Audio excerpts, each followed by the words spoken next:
Hello everyone. बच्चों हम लोग क्या पढ़ रहे थे? हम लोग ज्योमेट्रिकल ऑप्टिक्स के बारे में किसको पढ़ रहे थे बच्चों? Geometrical optics. प्लेन मिरर की बात हमने काफी सारी की थी, आज उसी पे कंटिन्यू करते हैं, है ना। वेलोसिटी प्लेन मिरर की बात हमारी हो गई थी, है ना। तो मैं एक क्वेश्चन पे था, जो क्वेश्चन बहुत ही अच्छा क्वेश्चन है ना। उसमें क्वेश्चन ये था कि मान लो ऐसे कोई मिरर है, कैसे कोई मिरर है बच्चा? ऐसे। क्वेश्चन यही था ना, ये मान लो है 37 डिग्री। मान लो यहाँ पे कोई बॉल है जो कितने से गिर रही है? 10 मीटर पर सेकंड।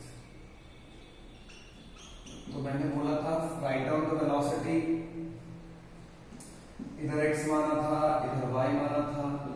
तो मैंने आपको बोला था वेलोसिटी ऑफ इमेज बताने के लिए बहुत सारे ऑप्शन दिए थे। अब अगर बच्चों मुझे वेलोसिटी ऑफ इमेज निकालना है तो सबसे पहले आपको ये समझने की जरूरत है कि मेरा जो होता है, अगर आप ध्यान से देखोगे तो आप इसको दो कंपोनेंट में तोड़ो। कैसे कैसे? एक के मिरर के परपेंडिकुलर है क्या? क्या ये मिरर के परपेंडिकुलर है क्या? क्या ये मिरर के परपेंडिकुलर है क्या? नहीं ना। मिरर के परपेंडिकुलर तो कैसे होगा? और मिरर के पैरेलल कैसे होगा? ऐसे होगा। यही ना बच्चों, मिरर के परपेंडिकुलर ये होगा,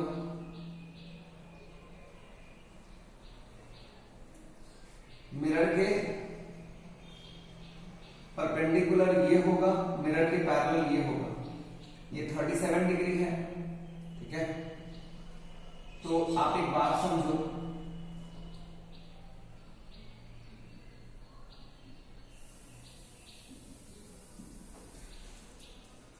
तो ये 37 डिग्री है। तो अगर आप ध्यान से देखोगे इसका ये वाला कंपोनेंट कितना हो जाएगा? ये 37 डिग्री है तो ये भी 37 डिग्री है, ये 37 डिग्री है तो ये भी 37 डिग्री है। 10 cos 37 कितना होता है? 8। 10 cos 37 कितना होता है? 8। सॉरी, ये 37 नहीं होगा, आपको पता है ना, अगर ये 37 है तो ये कितना होगा? ये 53। This will be how much? 53 degree. ये 37 डिग्री हो जाएगा ना, ये क्लियर है ना। And this is equal to how much? 53 degree. इसका ये वाला कंपोनेंट तो 6 हो जाएगा, ये वाला कंपोनेंट 8 हो जाएगा। तो इसके अलाउंग जो वेलोसिटी है वो 6 रहेगा, इसके परपेंडिकुलर 8 हो जाएगा। तो इसमें तो कोई फर्क पड़ता नहीं है। इमेज का भी देखोगे, इमेज का जो वेलोसिटी होगा, वो भी इसका एक कंपोनेंट इधर होगा और एक परपेंडिकुलर कंपोनेंट क्या हो जाएगा? जस्ट रिवर्स हो जाता है। Velocity of image is what? 2 times velocity of mirror.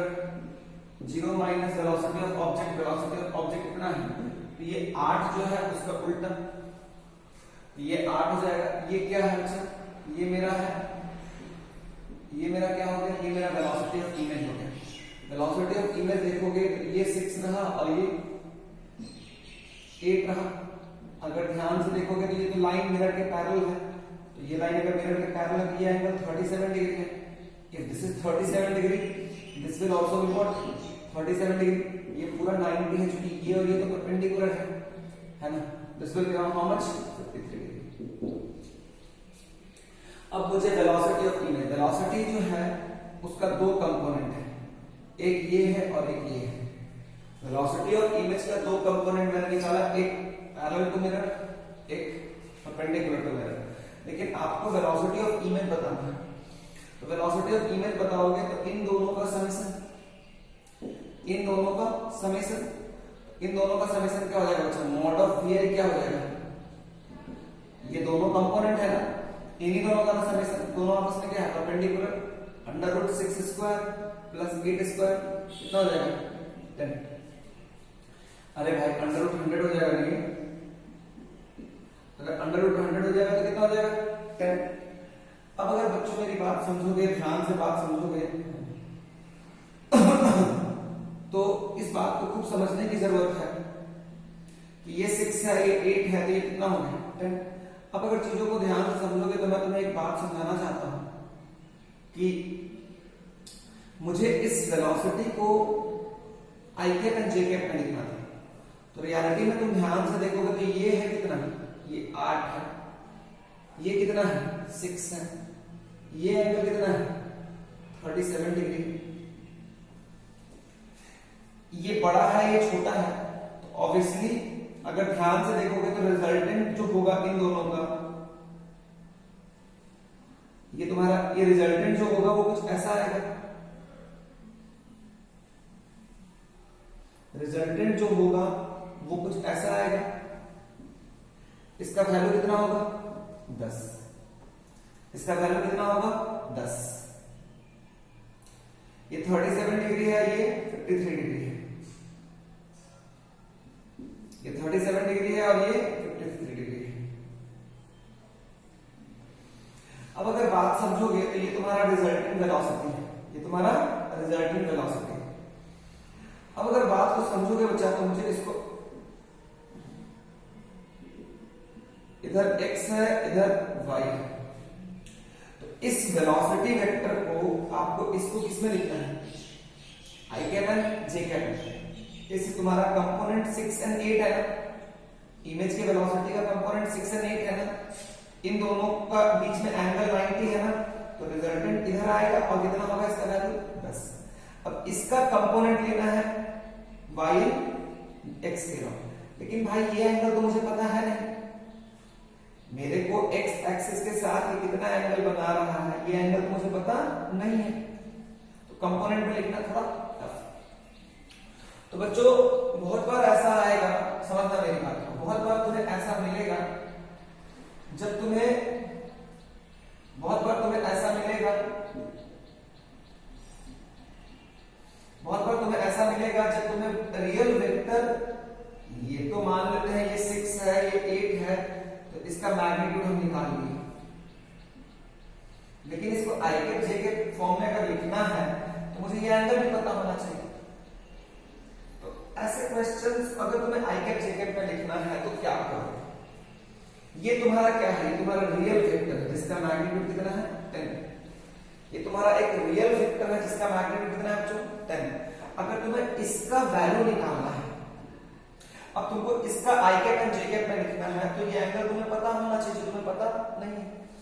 तो इसके लिए एक तरीका है, अगर मैं करूं तो ये 37 डिग्री है, ये मेरा 53 डिग्री है, मैं एक काम करूं कि इसका कंपोनेंट इधर ले लूं, 6 का इधर एक कंपोनेंट कितना होगा, 6 का इधर एक कंपोनेंट कितना होगा, और 8 का भी इधर एक कंपोनेंट कितना होगा, ये कंपोनेंट कितना होगा 6 into 4/5, इसका हो जाएगा 8 into 3/5, तो कितना हो जाएगा टोटल 48/5। फिर इसका ये वाला कंपोनेंट कितना हो जाएगा 8 into 4/5, 37 डिग्री है ये, और ये वाला कंपोनेंट कितना हो जाएगा 6 into 3/5, तो ये हो जाएगा 32/5, ये हो जाएगा 18/5, तो ये वाला कंपोनेंट हो जाएगा 14/5। तो देखा तो इधर एक कंपोनेंट आया 48/5, इधर एक कंपोनेंट आया 14/5, यही इसका कंपोनेंट है, vi का कंपोनेंट। इसको लिख सकते हैं 48/5 minus of I cap plus 14/5 बचेगा। ठीक है, यहां पे मैंने तुम्हें एक चीज सिखाया है, अगर तुम्हें ओरिजिनल वेक्टर नहीं पता हो, इस केस में मुझे ओरिजिनल वेक्टर का मैग्नीट्यूड पता था लेकिन उसका डायरेक्शन पता नहीं। अगर तुम्हें ओरिजिनल वेक्टर का नहीं पता हो और स्टिल उसको अगर आई कैप जे कैप में रिप्रेजेंट करना हो और तुम्हें उस वेक्टर के कंपोनेंट्स पता हो, तो आप क्या करो, उन कंपोनेंट्स के कंपोनेंट ले लो। जैसे ये 6 क्या है मेरा कंपोनेंट, ये 8 मेरा क्या है कंपोनेंट, 6 का भी कंपोनेंट x के नाम लो, 8 का भी कंपोनेंट x के नाम लो, फिर 6 का कंपोनेंट y के नाम लो, 8 का कंपोनेंट y के नाम लो, उन सारे को जोड़ दोगे तो जो आएगा ये किसका कंपोनेंट है, ये किसका कंपोनेंट है x के नाम, ओरिजिनल वेक्टर का कंपोनेंट है। ये किसका कंपोनेंट है, ओरिजिनल वेक्टर का कंपोनेंट है। तो मेरा रियलिटी में x के अलावा ओरिजिनल वेक्टर का कंपोनेंट कितना है 48/5, एंड y के अलावा मेरा ओरिजिनल वेक्टर का कंपोनेंट कितना है 14/5। तो मेरा जो रिजल्टेंट है vi वेक्टर वो कितना हो गया बच्चों √48/5 का होल स्क्वायर प्लस 14/5 का होल स्क्वायर। इसको सॉल्व करोगे तो 10 आएगा। देखिए 10 आएगा। क्या आएगा बच्चों 10। कोई इशू तो नहीं है ना, समझ में आया ना। अगर छोटे हो तो शायद दिक्कत हो, लेकिन फिर भी मैं तुम्हें एक बार दोबारा बताता हूं कि अगर तुम्हें एक वेक्टर दिया, एक वेक्टर का को अगर तुम्हें आई कैप जे कैप वाले फॉर्म में लिखना हो और अगर उस वेक्टर को मुझे वेक्टर पूरा नहीं पता, उस वेक्टर का कंपोनेंट्स मुझे पता हो, तो तुम एक तरीका है कि उन वेक्टर्स के कंपोनेंट का कंपोनेंट निकालो। उन वेक्टर्स के कंपोनेंट का कंपोनेंट निकालो, x के अलावा y के अलावा सबको जोड़ दो, तो जो समेशन आएगा वो किसका कंपोनेंट होगा? वो कंपोनेंट होगा ओरिजिनल वेक्टर का। किसका होगा बच्चा? ओरिजिनल वेक्टर का। क्लियर है क्या? ये क्वेश्चन इमेज का वेलोसिटी निकालने के लिए टफ नहीं है। इमेज के वेलोसिटी का मैग्नीट्यूड निकालना कोई टफ चीज नहीं है। ये डायरेक्शन क्या है, ये निकालना अपने आप में टफ चैलेंज है। लेकिन अगर आपके पास एक बार ये आ गया तो आप आराम से बोल सकते हो कि ये है तो मेरा रिजल्टेंट ये होगा, ये थीटा है तो ये ऐसे है, तो ये तुम्हारा ये पता है, तुम्हारे लिए निकल जाएगा। समझ में आया क्या मैंने बोला? अगर समझ में आया तो बहुत अच्छा, नहीं समझ में आया तो परेशान होने की जरूरत नहीं है। वेक्टर को ठीक से समझने की जरूरत है। क्या मेरी बात क्लियर हो गई क्या? गुड। तो ऐसे क्वेश्चन आ सकते हैं, है ना?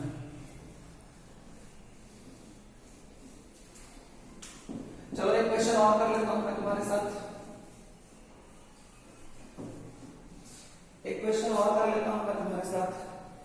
क्वेश्चन क्या है? मान लो ये ऐसा है,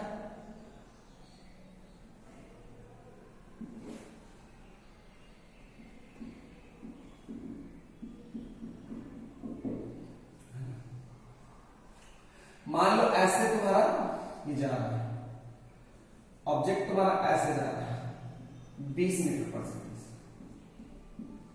तो वेलोसिटी ऑफ ऑब्जेक्ट को मैं क्या लिख सकता हूं? 20 आई।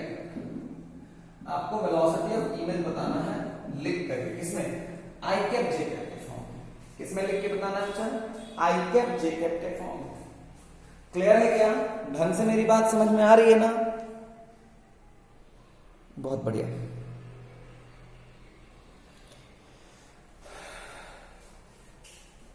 कैसे करोगे बच्चों? तो तुम मेरी बात को खूब समझो ध्यान से। तो तुम अगर ध्यान से देखोगे तो यही लाइन है ना, मिरर तो ऐसे है, तो इसका एक कंपोनेंट क्या करना होगा? मिरर के पैरेलल यही होगा ना। ये 37 है तो ये भी 37 डिग्री, ये वाला कंपोनेंट ऐसे हो जाएगा, ये 53 डिग्री हो जाएगा। इसका ये 20 है तो ये कितना हो जाएगा? 16, और ये कितना हो जाएगा? 12। तो ये मेरा ऑब्जेक्ट को मैंने तोड़ दिया किसके अलावा? Parallel and perpendicular. ऑब्जेक्ट का ये वाला जो कंपोनेंट है ये कितना है? 16। ये वाला कंपोनेंट कितना है? 12। ये 37 डिग्री है, ये 53 डिग्री है। अब अगर ध्यान से देखोगे तो क्या पैरेलल कंपोनेंट पे कोई फर्क पड़ता है क्या? नहीं। परपेंडिकुलर कंपोनेंट पे फर्क पड़ता है। तो अगर तुम समझोगे तो ये वाला कंपोनेंट कितना हो जाएगा? 16, और ये वाला कंपोनेंट कितना हो जाएगा? 12। पलट जाएगा ना। अगर ये ऐसे जा रहा है तो मिरर में ऐसे जाएगा ना भाई। तो अगर ये 37 डिग्री है और ये तुम्हारा क्या हो जाएगा बच्चों? 53 डिग्री। ये कितना हो जाएगा? ये 37 है तो कितना हो जाएगा? 53। इसका ये वाला कंपोनेंट लो, इसका ये वाला कंपोनेंट कितना होगा? 16 into 4/5। इसका ये वाला कंपोनेंट कितना हो जाएगा? 12 into 3/5। इसका ये वाला कंपोनेंट कितना हो जाएगा? 16 into 3/5।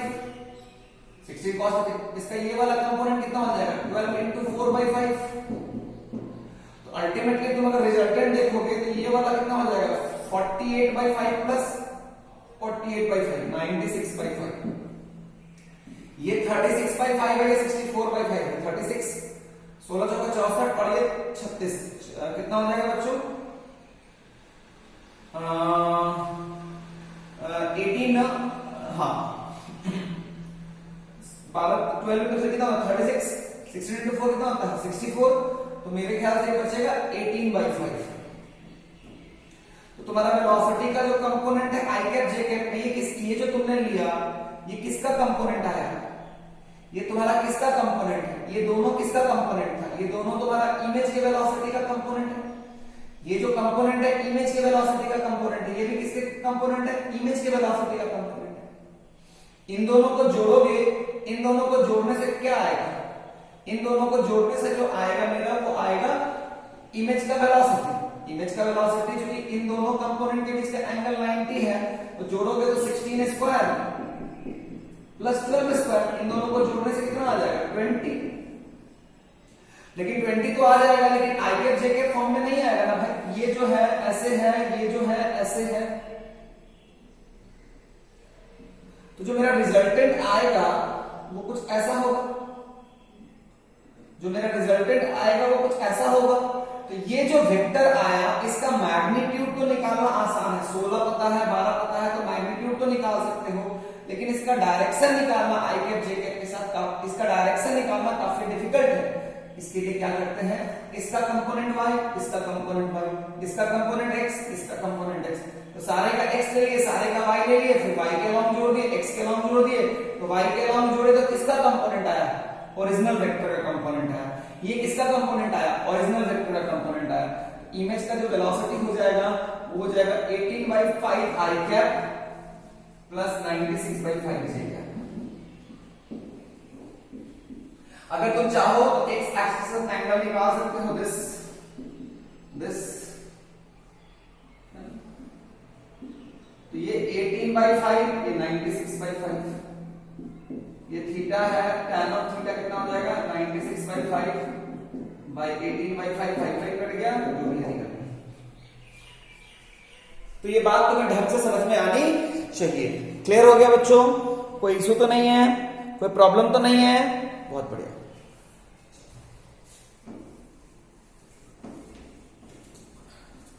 और हम बात करते हैं, है ना? तो हम लोग बात करेंगे इमेज इन प्लेन मिरर।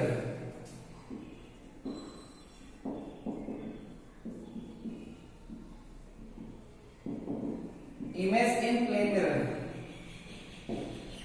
है ना? Image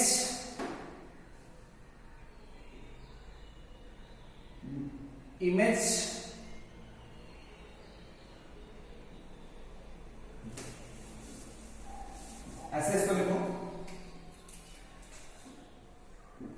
image of an object kept between two plane mirror, है ना? ये टॉपिक है जो अच्छा टॉपिक है। जो मैंने तुम्हें इमेज वाली भी चीजें बताई हैं वो सब सारी अच्छी चीजें हैं, उसको ठीक से देखना जरूरी है। ठीक है? Image of an object kept between two plane mirror. तो पहला केस 1, जब वो दोनों पैरेलल, जब वो दोनों क्या है बच्चों? पैरेलल। बोल बच्चा क्या? तो बच्चों अगर मान लो यहां पे कोई चीज को मैंने रख दिया, एक ऑब्जेक्ट, मान लो ये 2 मीटर है, मान लो ये 3 मीटर, इसको 1 बोलूंगा, मिरर 1 बोल दो, इसको 2। देखो तो बच्चा यहां से रे इधर भी जाएगी, इधर भी जाएगी। जो रे इधर जाएगी, जो रे इधर जाएगी वो टकराएगी ना भाई? जो रे इधर जाएगी वो टकराएगी ना भाई? हाँ टकराएगी। तो समझना मेरी बात, ये जो रे इंसिडेंट हो रही है, ये रिफ्लेक्ट होने के बाद, अगर ये रे इंसिडेंट हो रही तो रिफ्लेक्ट होने के बाद कहां से आती हुई लगेगी? 3 मीटर पीछे से। अब अगर ध्यान से समझोगे तो जो रे मेरी बात समझना, रे तो यही दोनों है, रे तो यही दोनों है। ये जो रे पहले जो इधर चली वो रिफ्लेक्ट करने के बाद किस जगह से आती हुई लगी, इस जगह से। तो ये जो रे है इस मिरर के लिए क्या है, इंसिडेंट रे है, और ये जो रे है वो इस मिरर के लिए क्या है, रिफ्लेक्टेड रे है। एक इमेज बना गई, कितना पीछे, 3 मीटर। अब जो रे यहां पे गई है, ये जो रे इमेज, इस मिरर के लिए जो इमेज है, अगर ध्यान से देखोगे तो ये जो रे आई उसका ऑरिजिन, ये जो रे आ रही है तो ये इंसिडेंट रे है, तो ऑब्जेक्ट कहां लोगे, ये जो रे आई इस मिरर पे इंसिडेंट कर रही है, इस मिरर के लिए देखोगे तो ये रिफ्लेक्टेड रे है, लेकिन इस मिरर के लिए देखोगे तो ये रे क्या है, इंसिडेंट रे।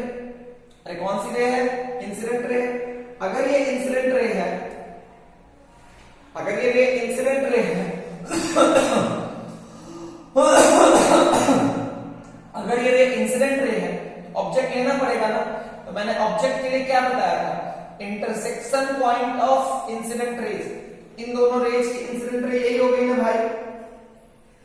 तो अगर मिरर के लिए अगर ऑब्जेक्ट यहां है तो ये 3 है, ये 3 है, ये 2 है, टोटल कितना कितना आगे हुआ, कितना आगे हुआ, 3 + 3 6 + 2 कितना हो गया, 8। तो अगर ध्यान से देखोगे तो ये जो रे रिफ्लेक्ट करेगी, ये जो रे रिफ्लेक्ट करेगी, मान लो ये जो रे रिफ्लेक्ट कर रही है, ये रे रिफ्लेक्ट करने के बाद कितना पीछे बनाएगी इमेज, ये रे रिफ्लेक्ट करने के बाद कितना पीछे इमेज बनाएगी, 8 मीटर। रिफ्लेक्ट करने के बाद कितना पीछे इमेज बनाएगी, 8 मीटर। क्लियर है क्या, कोई दिक्कत वाली बात नहीं। रिफ्लेक्ट करने के बाद कितना पीछे इमेज बनाएगी, 8 मीटर। गुड, 8 मीटर पीछे इमेज बनाएगी। अब अगर ध्यान से देखोगे तो ये जो रे इंसिडेंट की, ये जो रे इंसिडेंट की, इस मिरर के लिए ये रे इंसिडेंट रे है और ये रे क्या है, रिफ्लेक्टेड। लेकिन इस मिरर के लिए देखोगे तो ये रे क्या है, ये रे है रिफ्लेक्टेड रे है। कैसी रे है बच्चा, सॉरी ये जो रे है वो इंसिडेंट रे है। तो अगर ये इंसिडेंट कर रही है तो ऑब्जेक्ट यही लोगे ना भाई, क्योंकि इन दोनों का इंटरसेक्शन तो यही है। तो कितना पीछे हुआ, 8, कितना आगे हुआ, 8 + 5 कितना हुआ, 13। तो दोबारा रिफ्लेक्ट करेगी, दोबारा रिफ्लेक्ट करेगी तो कितना होगा, इमेज बना जाएगी कितना पीछे, ये पूरा डिस्टेंस कितना होगा, 13 मीटर। कितना होगा, 13 मीटर। तो जो रे इधर गई वो पहला इमेज यहां पे बनाई 3 मीटर, फिर दूसरा इमेज कहां बनाएगी, इस इमेज में बनाएगी कितना, 8 मीटर में।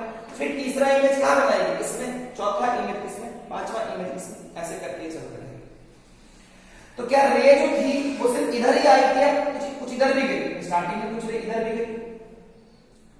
तो ये जो 2 रे गई, तो ये जो 2 रे इंसिडेंट की है ना, 2 रे इंसिडेंट की, वो पहला इमेज इसमें बना रही कितना पीछे, 2 मीटर। ठीक है। अब जब ये रे वापस इस मिरर पे आई तो इसके लिए क्या हो गई, इंसिडेंट रे हो गई। इस रे और इस रे का ऑरिजिन क्या है, यहां है। तो कितना, तो ये ऑब्जेक्ट का काम करेगी ये पॉइंट। तो ये 2 + 2 + 5, 3 + 2 5 + 2 कितना हो गया, 7। तो रिफ्लेक्ट करने के बाद कितना पीछे बनाएगी इमेज, रिफ्लेक्ट करने के बाद कितना पीछे इमेज बनाएगी, अगर ध्यान से देखोगे तो यहां पर कितना पीछे इमेज बना देगी, 7 मीटर। तो बच्चों अगर ध्यान से देखोगे ना तो ऑब्जेक्ट से 2 डायरेक्शन में ले चलेगी, एक फर्स्ट मिरर की तरफ, एक सेकंड मिरर की तरफ। तो जो रे फर्स्ट मिरर की तरफ चली वो रिफ्लेक्ट करेगी तो एक जगह इमेज बना जाएगी, मतलब जो रिफ्लेक्ट करेगी तो उस रिफ्लेक्टेड रे का कहीं ना कहीं ऑरिजिन होगा, उस जगह पे हमें एक ऑब्जेक्ट दिखाई देगा। फिर जो रे सेकंड मिरर की तरफ गई वो भी रिफ्लेक्ट करने के बाद उसका ऑरिजिन एक जगह पे दिखाई देगा। लेकिन ये रे जो है ये ऐसा नहीं हो रहा है, ये रे जो है वापस फर्स्ट मिरर पे जो रिफ्लेक्ट की वो सेकंड मिरर पे जाएगी, सेकंड मिरर पे जो रिफ्लेक्ट की वो फर्स्ट मिरर पे जाएगी। तो यहां पे कितने सारे इमेज बनेंगे, मल्टीपल इमेज बनेंगे। कैसे बनेंगे बच्चा, मल्टीपल इमेज बनेंगे। मैंने तुम्हें बता दिया था कि जो रे मिरर पे इंसिडेंट करेगी उसके ऑरिजिन को ऑब्जेक्ट लेना है, जो रे रिफ्लेक्ट करेगी उसके ऑरिजिन को इमेज लेना है। कोई दिक्कत वाली बात नहीं है। तो यहाँ पे एक इमेज बनेगी या बहुत सारे इमेज बनेंगे, इनफाइनाइट इमेज बनेंगे। अगर मैं मिरर 1 में बनने वाले इमेजेस का पोजीशन लिखूं, मिरर 2 में बनने वाले इमेजेस का पोजीशन लिखूं, तो मिरर 1 में कौन कौन सा इमेज बना है? अगर ध्यान से देखो तो ये ऑब्जेक्ट है, ये मिरर 1 में बनने वाला इमेज है, ये मिरर 2 में बनने वाला इमेज है, और इसका डिस्टेंस क्या है? Distance from mirror 1, distance from mirror 1, ये डिस्टेंस फ्रॉम मिरर 2।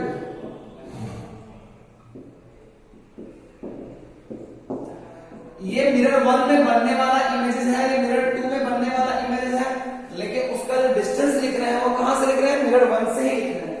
अब अगर समझोगे पहली बात, पहला इमेज जो बना, ये जो रे इधर चली, पहला इमेज कितना पीछे बना मिरर 1 में? 3 मीटर। इसमें पहला इमेज कितना बना? 2 मीटर। तो अगर ये इमेज बना है मिरर 1 में, तो ये किसका ऑरिजिन है? Reflected ray. किसका रिफ्लेक्टेड रे? मिरर 1 का रिफ्लेक्टेड रे। मिरर 1 का जो रिफ्लेक्टेड रे होगा वो मिरर 2 के लिए क्या काम करेगा? Incident ray. मेरी बात समझना कि ये पहला इमेज जो बना वो 3 मीटर पीछे बना मिरर 1 से। ये पहला इमेज जो उधर बना वो मिरर 2 में पहला इमेज बना 2 मीटर पीछे। अब मिरर 1 में जो पहला इमेज बना है वो किसका ऑरिजिन है? किसका ऑरिजिन है?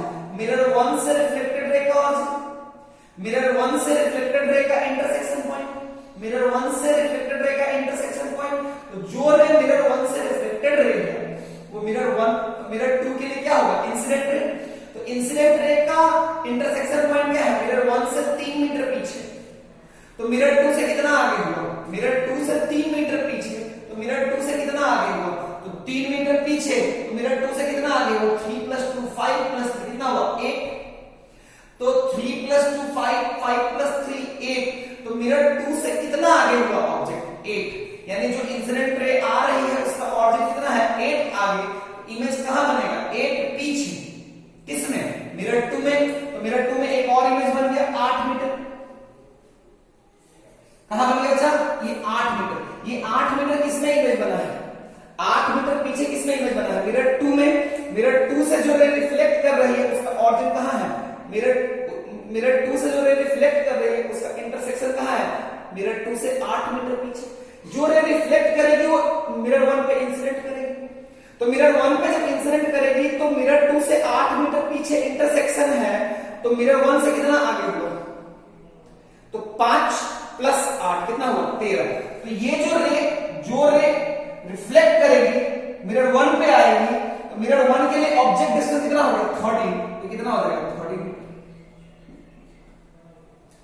फिर जो रे मिरर 2 में गई थी, 2 मीटर पीछे इमेज बनाई थी, वो मिरर 1 के लिए ऑब्जेक्ट का काम करेगी, क्योंकि जो मिरर 2 के लिए रिफ्लेक्टेड रे है वो मिरर 1 में आके क्या करेगी? इंसिडेंट करेगी।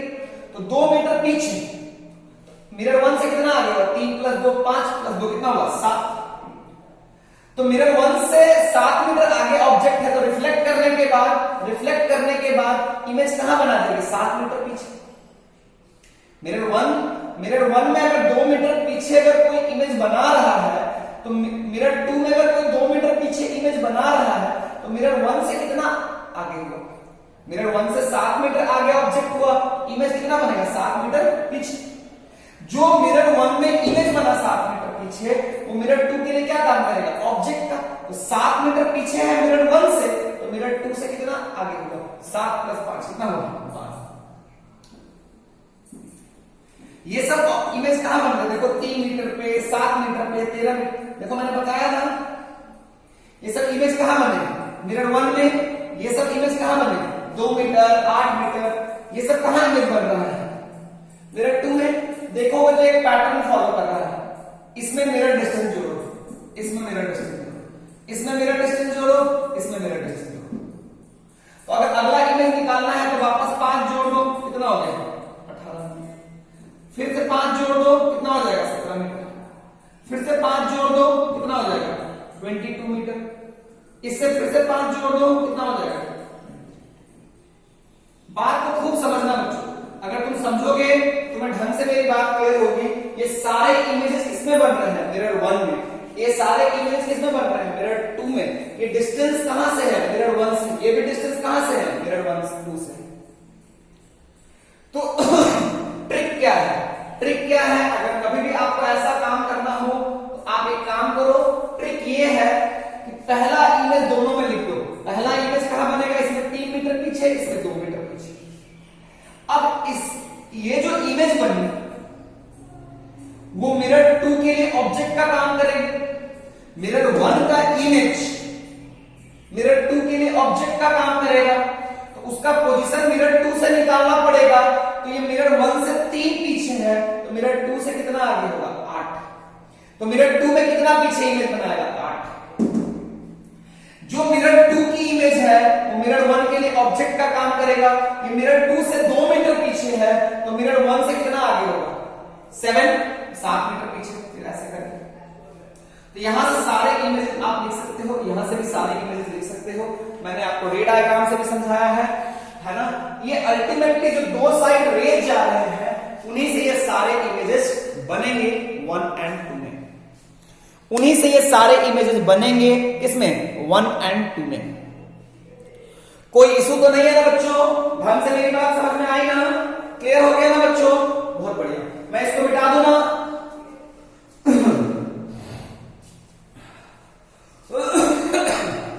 मिटाता हूं।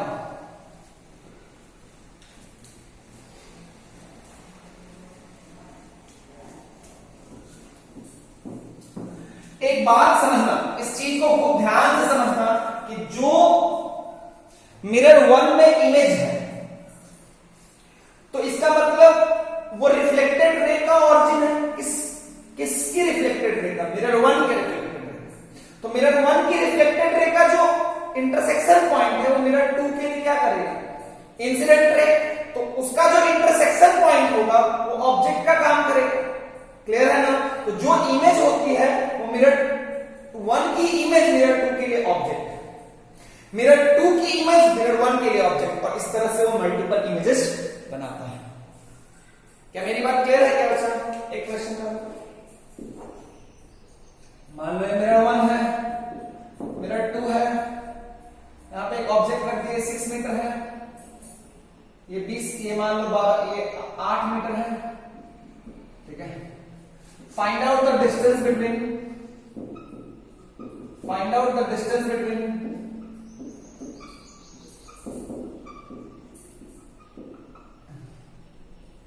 fifth image in mirror 1 and 6th image in mirror 2. 5th image in mirror 1 and 5th image in mirror 2.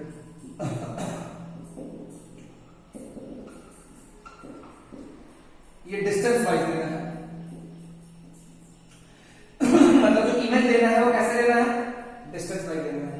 पहले वीडियो को पॉज करके खुद से पहले बना लीजिए, फिर सॉल्यूशन देखिएगा। तो पहला लिखते हैं मिरर 1, मिरर 2। ये मिरर 1 में बनने वाला इमेजेस है, ये मिरर 2 में बनने वाला इमेजेस है। इसका डिस्टेंस कहां से है? मिरर 1 से ही है। इसका डिस्टेंस कहां से है बच्चा? मिरर 1 से है। इसका भी डिस्टेंस कहां से है बच्चा? मिरर 1 से है। तो पहला इमेज कितना पीछे बनाएगा? 8 मीटर। इसमें पहला इमेज कितना पीछे बनाएगा? 6 मीटर। जो इसकी इमेज है वो इसके लिए ऑब्जेक्ट का काम करेगा। इससे 8 मीटर पीछे जो ऑब्जेक्ट, इससे 8 मीटर पीछे जो इमेज बना वो इसके लिए ऑब्जेक्ट का काम करेगा। तो 8 प्लस 14 कितना होता है? 22 मीटर। ये कितना हो गया? 20 मीटर। ये कितना हो गया? 34 मीटर। ये हो जाएगा 36 मीटर। ये कितना हो जाएगा? 50 मीटर। 14 जोड़ते चले जाना है। 14 14 14 14 14 14। इधर कितना हो जाएगा? 48 मीटर। निकालते चले जाओगे ना। फिर से 14 62 मीटर ना, फिर से 14 64 मीटर ना। अरे हाँ ना बोल। 1 2 3 4 5 1 2 3 4 5 कितना हो गया? 64। तो कितना हो गया डिस्टेंस? इससे 64 मीटर पीछे, इससे 62 मीटर पीछे। 64 प्लस 62 कितना हो जाएगा बच्चों? ये हो जाएगा 126 मीटर। क्या ये सही है? क्या ये सही है?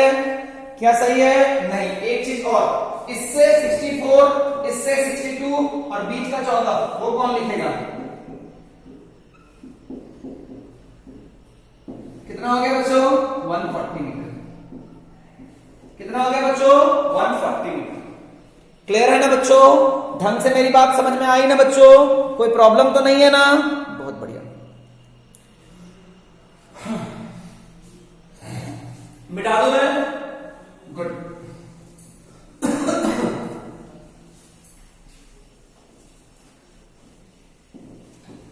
तो ये था दो प्लेन मिरर के बीच में जब दो पैरेलल रखे हुए हैं, केस 1। दूसरा लो, केस 2 लो। केस 2 लेते हैं, उसमें ये ऐसा है, मान लो ये एंगल पे है,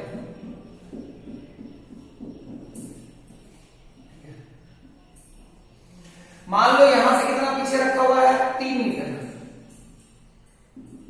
ये कितना है? ये कितना ऊपर है? 3 मीटर है।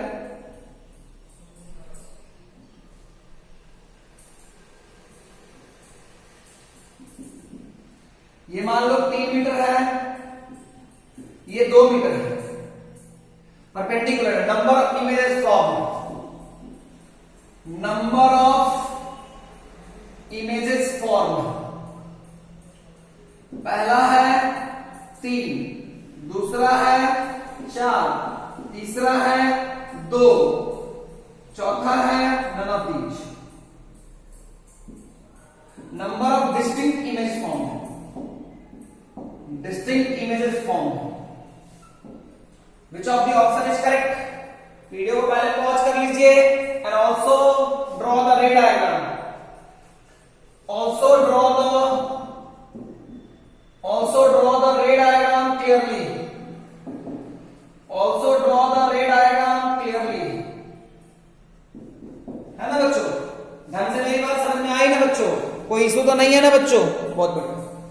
तो चलो बनाते हैं। सबसे पहले देखते हैं क्या क्या हुआ। तो मैं तुम्हें एक चीज समझाना चाहता हूं। मान लो इसको ऑरिजिन मान लो, इसका कोऑर्डिनेट कितना हो जाएगा? 2,3।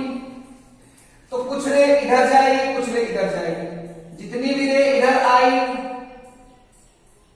जितनी भी रे इधर आई, वो सारी रे रिफ्लेक्ट करने के बाद, वो सारी रे रिफ्लेक्ट करने के बाद इमेज कितना पीछे बनाएगी? ये 3 आगे है तो 3 पीछे। 3 पीछे का मतलब इसका कोऑर्डिनेट कितना हो गया? अगर ये 3 ऊपर है, 3 पीछे का मतलब है 2, -3। तो जो भी रे इधर गई वो तो वापस इधर आने वाली नहीं है। जो रे इधर गई है उसको देख लेते हैं। ये रे भी रिफ्लेक्ट करेगी। अगर ध्यान से देखोगे तुम्हारे लिए ये मिरर है, ये इंसिडेंट रे। ध्यान से समझना, ये मिरर है, ये मिरर है और ये इंसिडेंट रे है। समझना मेरी बात। तो ये जो इसके लिए ऑरिजिन कहां है? ऑरिजिन यहां पे है तुम्हारे लिए। ये इंसिडेंट रे का इंटरसेक्शन यही है ना भाई? तो तुम्हारे लिए इस मिरर के लिए ऑब्जेक्ट कौन हो गई? ये। तो जब रे रिफ्लेक्ट करेगी, तो रे रिफ्लेक्ट करने के बाद भी मैंने बताया था ना, चाहे मिरर के सामने ऑब्जेक्ट हो या ना हो, बनाने का तरीका हमेशा सेम है। परपेंडिकुलर डालो किससे? मिरर के लाइन पे। परपेंडिकुलर डालो किससे? मिरर के लाइन पे। तुम्हारा मिरर का लाइन ये हो गया। ये कितना है? 2। तो इमेज कितना पीछे बनेगा? 2। इमेज कितना पीछे बनेगा? अगर ये 2 है, ये 2 आगे है, तो कितना पीछे बनेगा? 2 पीछे। क्लियर है क्या? ये 2 आगे है, तो कितना पीछे बनेगा? 2 पीछे। -2, -2, -3। तो बेसिकली जितनी रे आई, एक यहां बनाई और एक यहां बनाई। एक जो रे इससे रिफ्लेक्ट करने के बाद यहां इमेज बनाई, लेकिन जो रे इधर गई वो तो वापस इस पे आई नहीं। जो रे इधर गई वो वापस इस पे रिफ्लेक्ट हुई। इस पे इंसिडेंट हुई तो ऑरिजिन लेना पड़ेगा ना, इंटरसेक्शन लेना पड़ेगा ना। इंटरसेक्शन कहाँ है? यहाँ पे है। तो अगर इंटरसेक्शन यहाँ पे है तो मिरर तो सामने है नहीं, लाइन एक्सटेंड करोगे, इमेज तो जस्ट उसके सामने बनेगा ना भाई, परपेंडिकुलर लाइन पे बनेगा ना। ये यहाँ है तो इसका इमेज कहाँ बन गया? अब ये जितनी रे इधर आई थी वो यहाँ पे आने वाली नहीं है। क्लियर है क्या? क्योंकि फिगर काफी क्लमजी हो रहा है।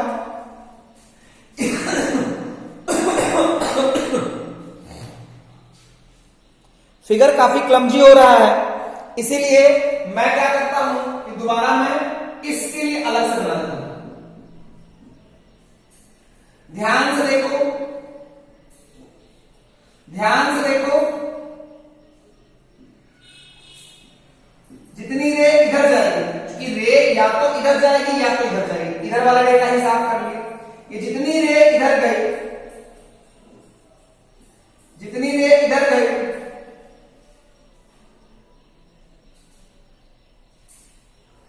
ये जितनी रे इधर गई,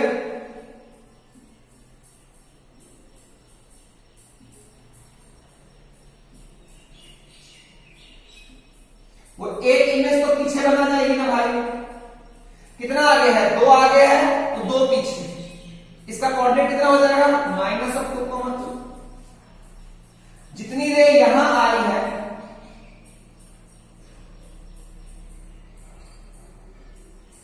अब जितनी रे इधर इंसिडेंट की वो टकराने के बाद नीचे जाएगी, नीचे जाएगी तो ये वापस रिफ्लेक्ट करेगा। अरे करेगा ना भाई?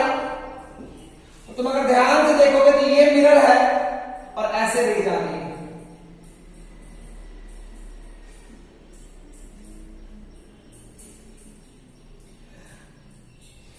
अगर तुम ध्यान से देखोगे तो अगर ये मिरर है, ये इंसिडेंट रे है, ये इंसिडेंट रे है, तो ये मिरर है।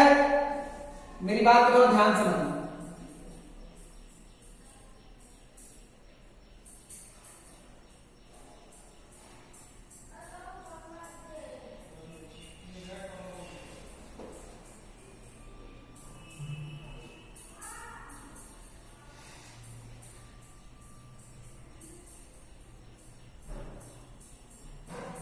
ये -2,3 है। अरे बाबा ये मिरर है, ऑब्जेक्ट तो यही ना है, तो क्या मिरर के सामने ऑब्जेक्ट है? नहीं। फिर भी मिरर को एक्सटेंड कर दो, परपेंडिकुलर लाइन ड्रॉ कर दो, इमेज कहां बनेगी इसकी? मैंने बताया था ना, मिरर सामने हो या ना हो वहीं पे होगा ना। ये -2,3 है, इससे 3 नीचे तो कितना हो जाएगा? -2, -3।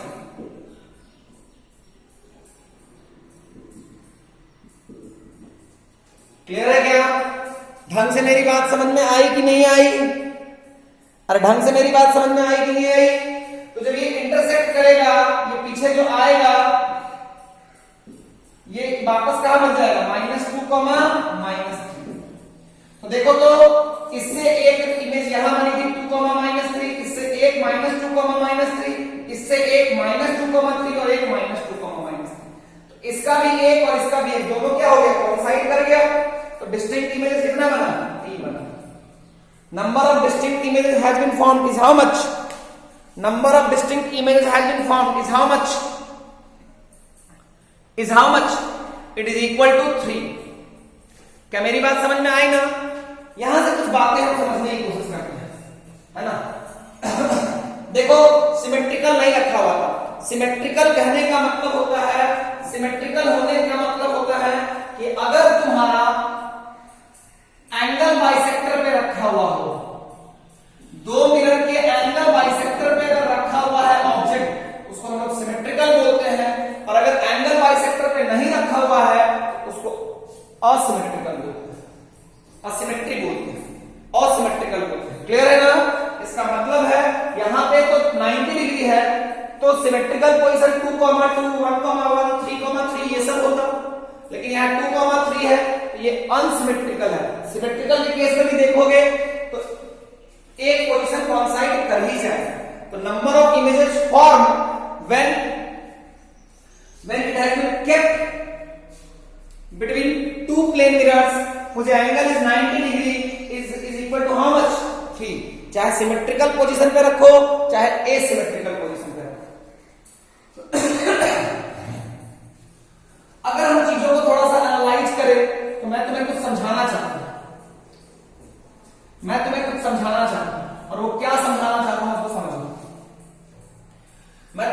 समझाना चाहता हूं बच्चों, मैं तुम्हें यह समझाना चाहता हूं कि अगर तुम ध्यान से देखोगे तो ऑब्जेक्ट 2,3 पे एक इमेज बना 2,-3 पे, एक और बना -2,3 और एक और बना -2,-3।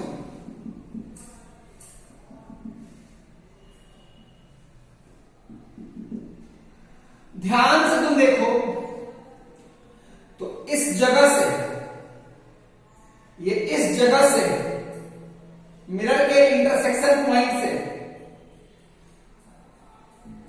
मिरर के इंटरसेक्शन पॉइंट से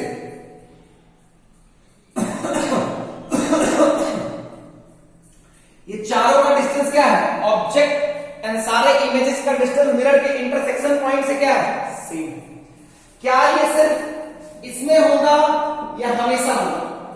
क्या ये सिर्फ इसमें होगा या हमेशा होगा? थोड़ा एनालाइज करते हैं।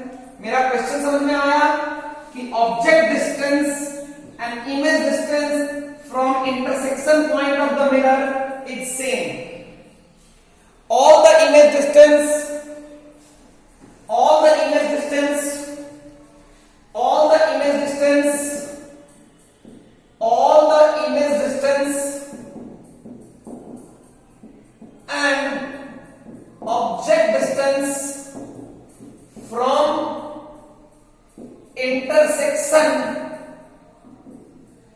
intersection point of the mirror is same.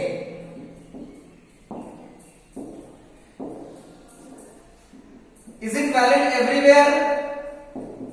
Is it valid everywhere?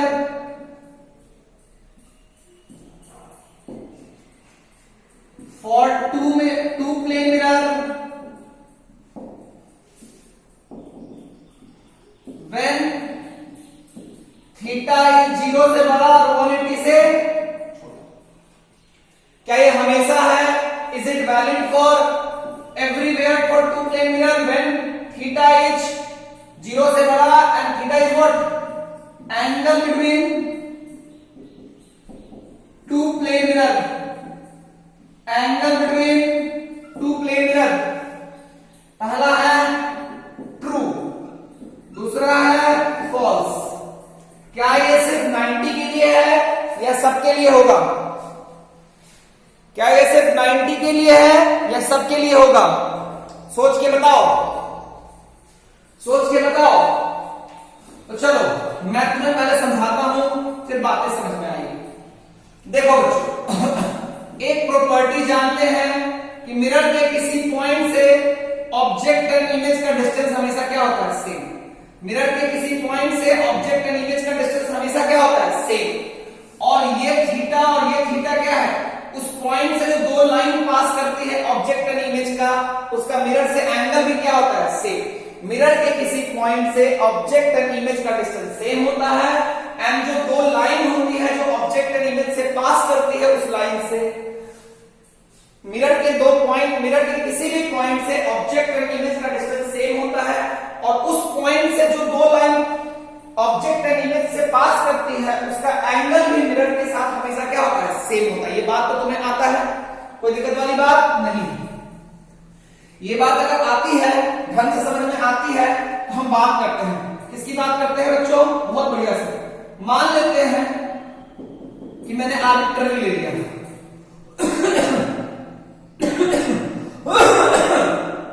ये ऑब्जेक्ट है, मान लो इसका एक इमेज यहां बना, जो भी बना, पहला इमेज यहां बना, दूसरा इमेज यहां बना, मान लो ऐसे मैंने बोला।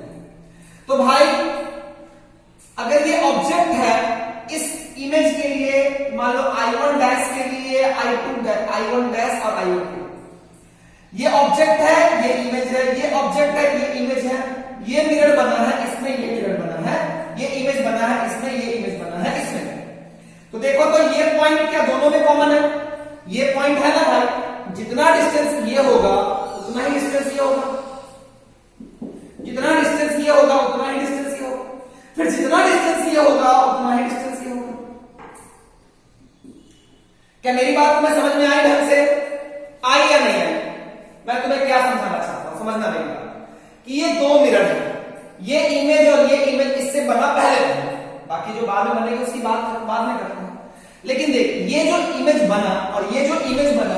उसके लिए ऑब्जेक्ट तो यही है ना, उसके लिए ऑब्जेक्ट तो यही है ना।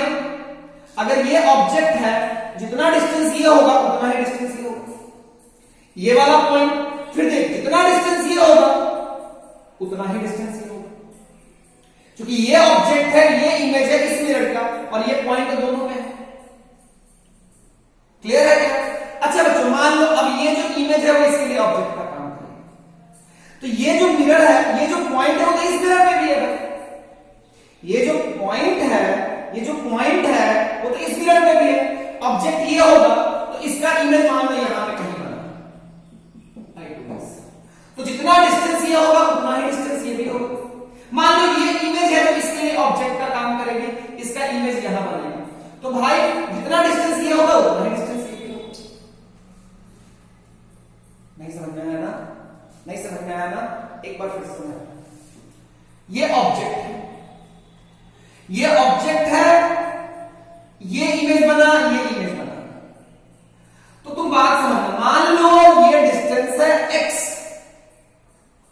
ये जो पॉइंट है, ये पॉइंट इस मिरर में भी है और इस मिरर में भी है, तो इस पॉइंट से ये डिस्टेंस जो होगा वही ये भी x होगा। क्लियर?